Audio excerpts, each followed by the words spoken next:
Bonjour à tous, ici Satia du site www.satiavoyance.fr. Bienvenue si vous arrivez sur ma chaîne YouTube par cette vidéo qui est un petit peu différente de celle que je propose actuellement à mes auditeurs. Je vous invite à regarder mes taroscopes que je propose tous les mois, ainsi que mes guidances amour et mes tirages pour les énergies de la semaine, donc qui sont proposés toutes les semaines. Si vous arrivez sur ma chaîne, je vous souhaite la bienvenue. J'espère que vous allez passer un bon moment. N'hésitez pas à vous abonner à ma chaîne pour recevoir en exclusivité toutes mes nouvelles vidéos, si jamais le contenu de celle-ci vous plaît. Donc, comme je le disais tout à l'heure, cette vidéo s'intitule « Êtes-vous médium ?» Elle a été faite sur requête parce que je reçois beaucoup de questions. En fait, il y a de nombreux internautes qui s'interrogent là-dessus, qui se demandent quel est le meilleur moyen ou alors quels sont les outils qu'ils ont à leur disposition pour savoir s'ils ont des facultés parapsychiques sans forcément passer par une consultation. Donc, évidemment, la première façon de savoir si vous avez des facultés médiumniques ou alors des facultés de clairvoyance, des facultés de clairaudience, des facultés de clairsentience, ou alors si vous avez une intuition qui est plus développée, ou alors si vous souhaitez travailler votre intuition, etc. Le meilleur moyen de le savoir, c'est en étant dans l'observation. Dans l'observation de vous-même, de vos réactions au quotidien, comment est-ce que vous gérez votre vie, comment est-ce que vous prenez des décisions, comment est-ce que vous arrivez à savoir ce qui est bon pour vous, comment est-ce que vous vous retrouvez, dans quel type de relation vous vous retrouvez, dans quel type de situation vous vous retrouvez. Bien entendu, si vous êtes une personne qui a sa vie bien en place, c'est en principe que vous travaillez beaucoup avec votre intuition. Et que vous savez parfaitement balancer le côté intuitif et le côté rationnel. Donc à ce moment-là, vous n'avez peut-être pas beaucoup de questions à vous poser. Par contre, si vous vous rendez compte que votre vie ne prend pas la direction que vous aimeriez qu'elle prenne, ou alors que vous surprenez en fait à rêver à autre chose, vous pouvez avoir une révélation de votre mission de vie, vous pouvez sentir dans votre corps une certaine insatisfaction par rapport à votre quotidien, il se pourrait que vous ayez des facultés parapsychiques, mais que vous ne sachiez pas vraiment comment utiliser ce potentiel. D'une manière générale, les personnes qui se posent cette question, suis-je médium, suis-je voyant, ai-je une intuition particulièrement développée, sont des personnes chez qui en fait le potentiel existe. Ça, il faut le savoir. Donc, si vous vous posez cette question, suis-je médium, en principe, la réponse est oui, vous êtes médium et nous le sommes tous, mais à des degrés différents. Néanmoins, il y a un outil que j'affectionne particulièrement pour trouver en fait si vous avez ces capacités-là en vous. Et dans quel degré elles sont présentes, et puis également comment est-ce que vous pouvez mieux les développer. Vous pouvez également prendre une consultation médiumnique avec un conseiller spirituel par exemple, mais si vous voulez avoir la réponse beaucoup plus vite et si vous voulez faire votre propre cuisine interne, aller à votre propre découverte, vous pouvez utiliser un outil qui s'appelle l'oracle G. C'est un outil que j'utilise personnellement, d'accord. Ce dont je vous parle, la méthode que je m'apprête à vous exposer, c'est une méthode que j'utilise pour moi, d'accord, et ainsi que pour les personnes qui me posent la question.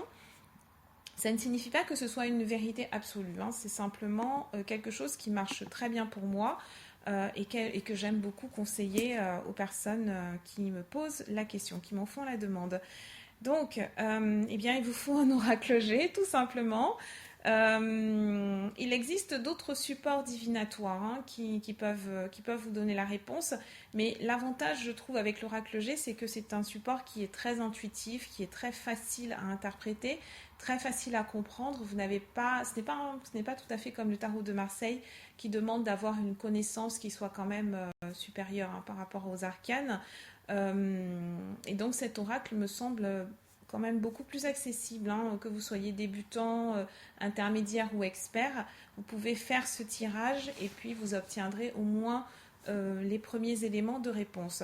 Donc c'est une méthode qui se compose de 6 cartes Donc, comme d'habitude, hein, vous achetez votre oracle, vous prenez le temps de le consacrer avec de l'encens. C'est la méthode qui me semble la plus appropriée. En tout cas, c'est celle que j'utilise. C'est ma méthode de prédilection. Vous battez les cartes, bien sûr, en vous mettant dans un état méditatif. Vous coupez toute distraction, hein, c'est quand même le mieux pour obtenir une réponse qui soit la plus juste possible. Vous battez vos cartes et dans le silence de votre cœur, eh bien, vous allez tirer 6 cartes. Vous pouvez répartir vos cartes, votre tas de cartes, il y a 61 cartes dans l'oracle G, vous pouvez les répartir en éventail ou alors vous pouvez faire des tas. Vraiment, suivez votre intuition. En plus, c'est le but de l'exercice. Donc, vous tirez 6 cartes. La première carte, elle représente un petit peu votre état d'esprit. Elle représente l'ouverture vibratoire dont vous faites preuve au moment où vous posez la question. Et on peut déjà avoir un premier élément de réponse avec cette carte. La seconde carte représente votre situation future. Donc, comment est-ce que vos capacités vont se développer ? Cette carte, c'est vraiment l'indice, c'est l'indice par excellence, je dirais, de la direction que vont prendre vos dons, que vont prendre vos talents, que vont prendre vos capacités. Si vous choisissez de les travailler, hein, bien évidemment, il n'y a rien d'obligatoire. La troisième carte, elle représente l'influence qui règne sur le tirage, l'influence qui règne sur vos capacités. Cette influence peut être positive ou négative. Bien entendu, on n'est pas tout à fait dans cette dualité-là. Je dirais que même si l'influence, la carte en elle-même porte un message qui est plutôt à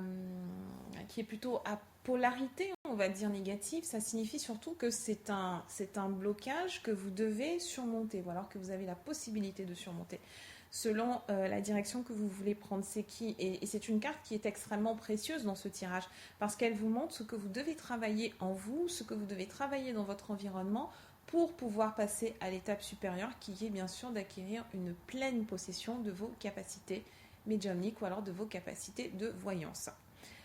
Ensuite, les cartes 4, 5 et 6, elles forment vraiment une conclusion. Donc, elles sont à lire en association. Elles vous montrent, elles viennent confirmer en fait la carte numéro 2 qui est la situation future, et elles apportent un éclairage complémentaire sur l'éventuelle fragmentation qu'il peut y avoir dans vos capacités. Il y a certaines personnes qui sont purement médiums. Ça signifie que vous avez une capacité à communiquer avec des dimensions supérieures, que vous êtes un être en fait multidimensionnel. Vous pouvez communiquer avec toutes les entités qui sont dans l'au-delà, au-delà entre guillemets, parce qu'en fait il s'agit d'un monde, deux mondes avec au pluriel, qui sont en fait qui s'entrecroisent. Nous, on s'entrecroise complètement avec les autres dimensions. Donc vous pouvez communiquer avec votre guide de lumière ou les guides de lumière des personnes qui vous en font la demande. Ça veut dire que vous pouvez également communiquer avec les personnes qui sont décédées, vous pouvez communiquer avec d'autres entités. Il y a comme ça une multitude de mondes, une multitude d'énergies qu'on ne voit pas forcément à l'œil nu, mais que vous serez peut-être capable de percevoir si votre talent se manifeste par clairvoyance, par exemple. Ça signifie que ces entités-là, ces personnes décédées vont se manifester à l'œil nu pour vous. Vous n'allez peut-être pas les voir aussi clairement que vous verriez un autre être humain, mais vous pouvez percevoir des phénomènes qui sont plutôt de type visuel. Ensuite, la clairaudience, comme son nom l'indique, ce sont des phénomènes qui sont plutôt de type audio. Et enfin, vous avez la clairsentience, où vous allez plutôt ressentir des choses. Donc, ressentir, on peut dire ressentir des odeurs, avoir des sensations complètement corporelles, etc. Ça peut se manifester de diverses façons. Et surtout, vous pouvez avoir une combinaison, tout simplement. Vous pouvez avoir une combinaison de facultés également. Donc, nous allons commencer. Donc là, c'est la méthode. Vous vous souvenez, je vous ai dit qu'il y avait 6 cartes. C'est une méthode en 6 cartes à tirer. Vous les positionnez comme indiqué sur la photo. Ça sera beaucoup plus facile pour l'interprétation. Ne tenez pas compte de la carte qui est au centre. Vous pouvez, alors pour la carte qui est au centre, hein, si vous êtes un homme, vous pouvez tirer la carte du consultant. Si vous êtes une femme, vous pouvez tirer la carte de la consultante. Et ça vous aidera comme ça à vous projeter. Ou alors vous pouvez mettre une photo également. Parce que ce tirage, vous pouvez être amené à l'effectuer pour vous. Ou alors vous pouvez l'effectuer pour une tierce personne si vous êtes une consoeur ou alors si vous êtes un confrère. Donc, vous pouvez placer la photo de la personne et puis faire votre tirage autour. Ça fonctionne complètement en projection. Ensuite, les cartes en elles-mêmes du tirage. Déjà, quand vous faites votre tirage de 6 cartes, si vous arrivez à sortir 5 cartes dans un seul tirage, vous êtes sûr et certain d'être médium, vous êtes sûr et certaine d'avoir en face de vous, si vous l'effectuez pour une autre personne, vous êtes sûr et certain ou certaine que cette personne-là est bien médium.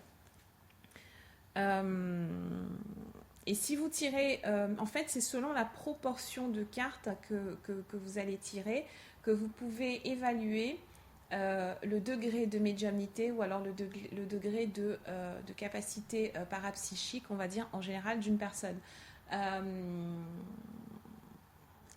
Bien entendu, le fait de ne tirer qu'une seule carte ne signifie pas que cette personne-là ne soit pas capable de développer d'autres aspects de sa personnalité, de sa médiumnité, et c'est un tirage qui est à faire régulièrement, hein, d'accord ? C'est un tirage qui est amené à évoluer dans le temps en fonction des efforts que vous allez y mettre, en fonction de l'autodiscipline dont vous allez pouvoir faire preuve. Donc, pour en arriver en fait au cœur du sujet, voici vraiment les cartes que moi je trouve vraiment parlantes, plus particulièrement parlantes dans l'oracle G, relativement à la question « Suis-je médium ?» La toute première carte, c'est celle de l'araignée. Alors, je ne l'ai pas positionnée en numéro 1, mais ce n'est pas grave, ça n'a pas vraiment d'importance. C'est une carte qui est jugée de façon plutôt négative, même dans les livrets d'interprétation. Donc, une fois de plus, ça, c'est ma méthode, hein. Ce n'est pas forcément la méthode employée par le plus grand nombre. L'araignée, elle a souvent un sens, donc, comme je vous disais, négatif. Elle peut évoquer un certain chagrin, une certaine tristesse, une certaine lamentation. Mais elle a également un côté... en plus, vous voyez qu'elle est symbolisée avec la lune et avec le soleil. L'araignée, c'est avant tout, dans un sens plus spirituel, c'est le symbole de l'âme et c'est le symbole de la réincarnation surtout. Donc, si vous tirez cette carte, il se pourrait que vous ayez un lien avec tout ce qui est karmique. Donc, ça concerne bien évidemment l'aspect plus médiumnique. C'est pas forcément un aspect de voyance dans le sens où on essaye d'avoir une vision sur le futur. Mais là, ça serait plutôt...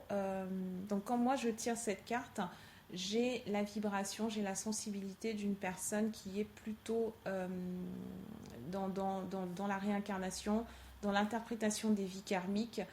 Quelqu'un qui est capable de percevoir les différentes vies qui ont été vécues par une personne ou alors qui ont été vécues par elle-même. Donc cette carte-là, elle nous parle également elle a un côté occulte aussi, elle a un côté qui est assez mystique et je pense que c'est complètement lié. Si vous tirez cette carte, c'est généralement le signe que vous avez déjà été dans une quête spirituelle dans des vies précédentes et que dans cette vie-ci, vous poursuivez en fait votre chemin d'incarnation, votre quête mystique, votre quête dans l'occultisme, etc. Il y a un côté occulte ne signifie pas forcément sorcellerie. Ça signifie occulte, c'est tout ce qui est caché. Et c'est un petit peu la voie du chercheur solitaire. Donc, en principe, dans cette vie, si vous êtes intéressé par le développement de vos facultés, ça confirme que vous avez bien des capacités médiumniques et qu'elles s'orientent plutôt du côté karmique. Maintenant, à voir comment est-ce que vous pouvez travailler ça. Ça peut être par l'astrologie karmique, ça peut être par des séances d'hypnose, donc de régression dans les vies antérieures. Et c'est une carte, comme l'araignée, c'est une carte qui est magnifique. C'est le symbole d'une énorme sagesse. C'est le symbole d'un énorme réservoir de connaissances auquel vous pouvez vous connecter par la méditation et vraiment par la régression dans les vies antérieures. voilà pour l'araignée.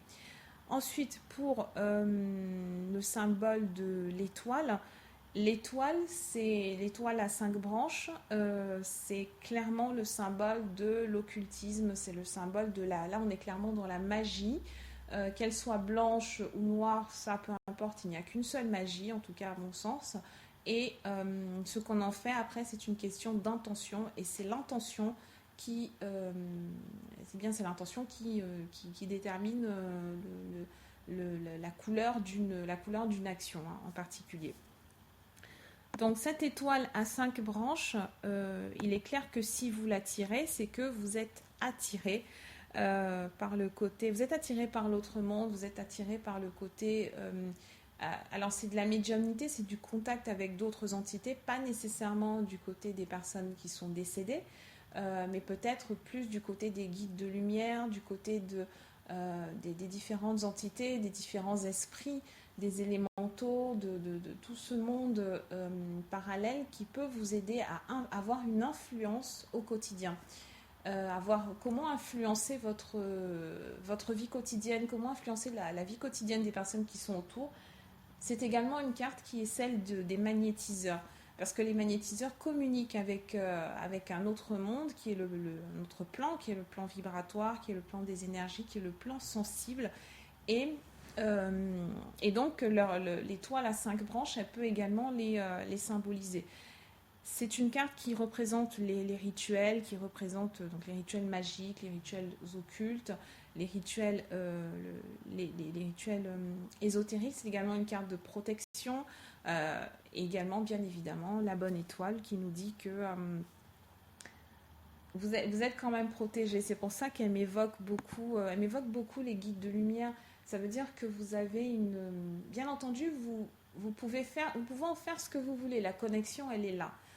Maintenant, quand on tire cette carte, si elle n'est pas accompagnée de cartes plus sombres, plus néfastes, en fait, c'est vraiment la suite du tirage qui va déterminer ça.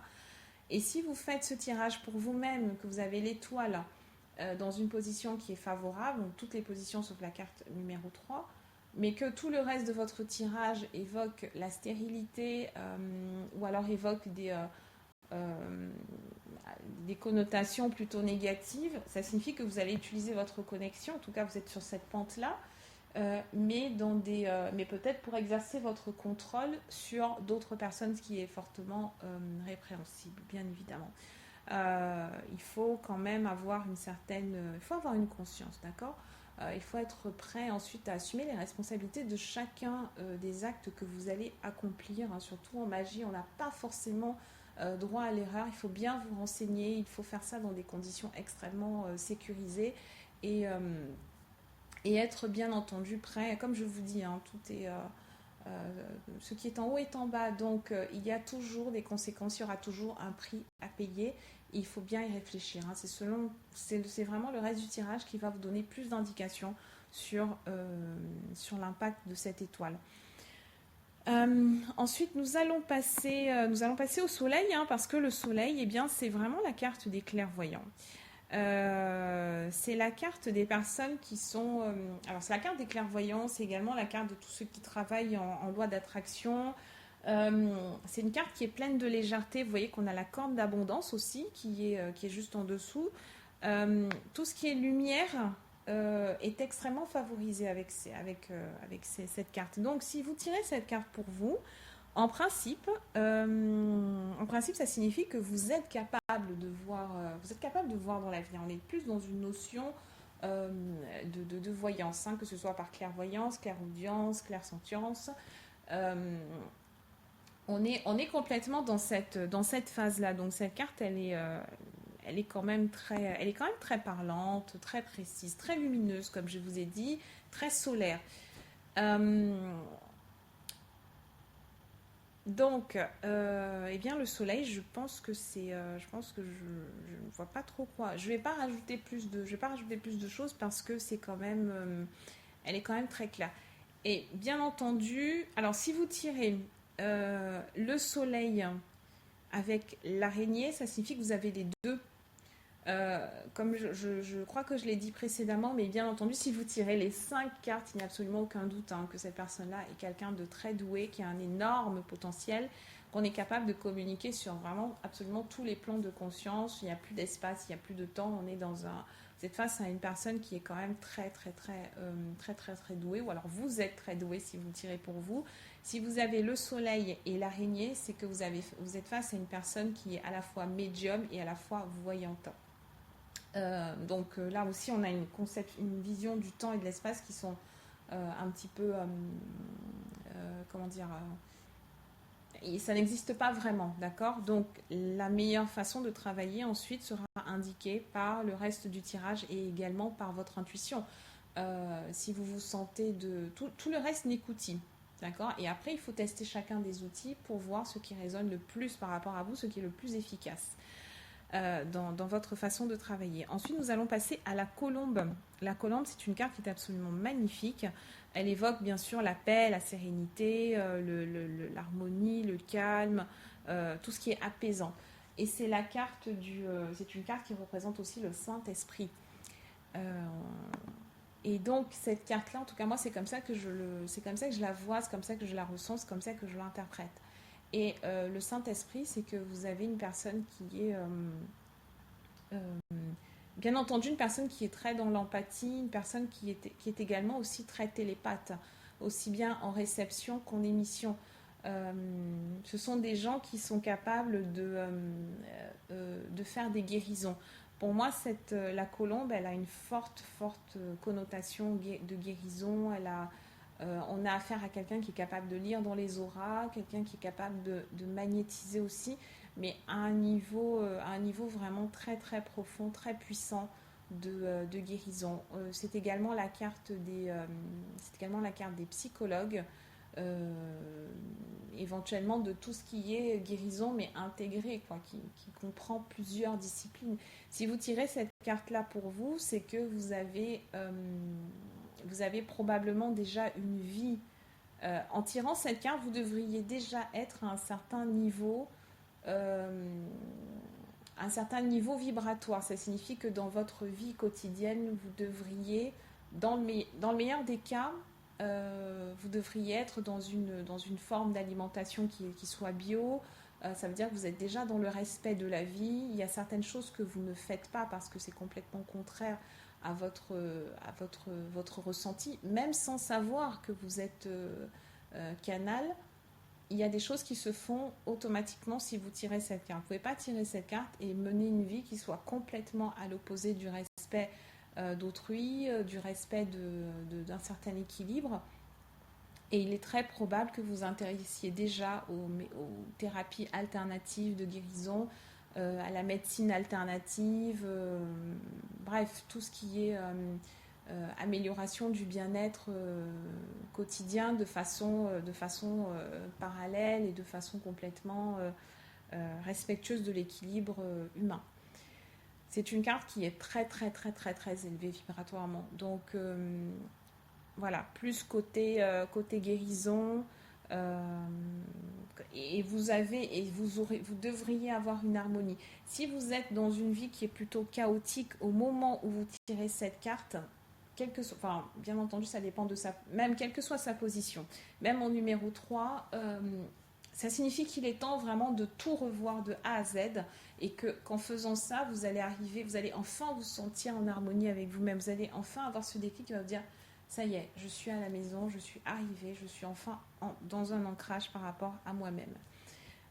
Donc très belle carte, porteuse d'une énergie qui est vraiment très puissante. Et enfin, pour terminer, nous avons les 3 lunes. Alors les 3 lunes, bien entendu, hein, c'est la carte de...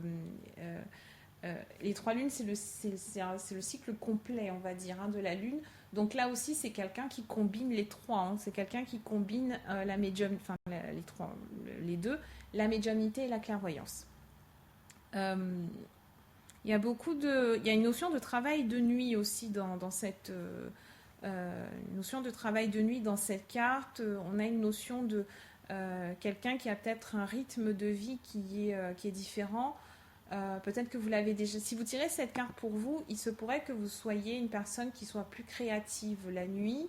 Les 3 lunes, c'est vraiment la carte de la créativité, c'est la carte des... vous pouvez être une personne qui écrit des livres, hein. Pour moi, c'est une carte qui me parle beaucoup de l'écriture. C'est une carte qui me parle d'avant-garde, qui me parle de personnes qui sont très créatives dans le domaine mystique, dans le domaine spirituel. Donc vous pouvez créer des oracles, vous pouvez euh, créer des outils divinatoires, des outils de connexion avec l'au-delà. Vous êtes beaucoup dans la recherche aussi. C'est une carte qui se rapproche finalement de l'araignée. Euh, de nuit, généralement, on travaille seul. Et les 3 lunes, ça peut être ça. Ça peut être que soit vous serez amené à mener votre quête un petit peu de façon solitaire, soit que vous pouvez rejoindre un groupement de personnes qui soient intéressées par le même sujet que vous, par l'occultisme. Il y aura toujours une part de solitude, mais vous allez vous retrouver du coup pour mettre en commun vos connaissances. C'est une carte qui me parle beaucoup de connaissances, vraiment sur un plan d'écriture. Chaque fois que je tiens cette carte, j'ai en face des personnes qui ont envie d'écrire, de transmettre aussi. Ça peut être la carte de l'enseignement, ça peut être la carte de personnes qui ont envie de transmettre un certain savoir qui a été oublié. Ce sont des gens aussi qui s'intéressent beaucoup à l'histoire, qui s'intéressent beaucoup à l'anthropologie, qui ont c'est comment réunir en fait, c'est vraiment le pont entre le passé et le passé, le présent et le futur. Ce sont des gens qui font la transition, comme l'évoque en fait le cycle de la Lune. Donc vous pouvez aller chercher des choses dans le passé, rajouter votre propre sauce, hein, généralement, c'est un peu le but des personnes qui sont dans une quête spirituelle. Et ensuite, vous pouvez sortir une nouvelle discipline qui soit un peu le lien, qui soit la synthèse de tout cela. Donc voilà ce que j'avais à vous dire pour la question suis-je médium?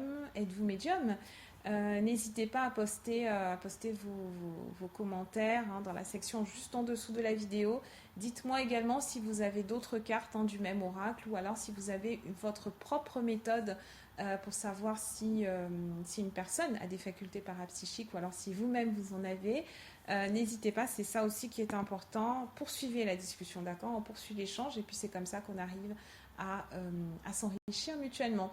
Voilà, je reste à votre disposition à satiavoyance@gmail.com et je vous dis à très bientôt.